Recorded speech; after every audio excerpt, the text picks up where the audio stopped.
দেখো আমি একটা ইনসেক্ট এঁকেছি। ইনসেক্টের মধ্যে কি লিখলাম? 1 2 3 4 5 6 7 8 9 10। এই ইনসেক্টটা কি করলো? আস্তে আস্তে বড় হতে নিল, তাই না? তাহলে কি হলো? স্মলার থেকে আস্তে আস্তে আস্তে আস্তে সে কি হয়ে গেল? গ্রেটার হয়ে গেল। এবার ও কি করলো? অসুস্থ হয়ে গেল। অসুস্থ হয়ে কি করলো? খাবার দাবার কমিয়ে দিল। তখন ও কি করলো? আস্তে আস্তে আস্তে আস্তে আস্তে আস্তে ছোট হয়ে গেল। ঠিক আছে?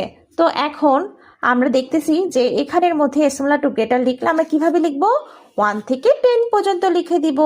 আর যেহেতু খাবার না খেয়ে আস্তে আস্তে আস্তে আস্তে ছোট হয়ে গেল, সেই জন্য আমরা কি করব? প্রথমে 10 লিখবো, তারপর 9 লিখবো, এভাবে করে করে আমরা কি সিরিয়াল বাই সিরিয়াল 1 পর্যন্ত লিখবো। তাহলে আমরা এখন কি বুঝতে পারলাম?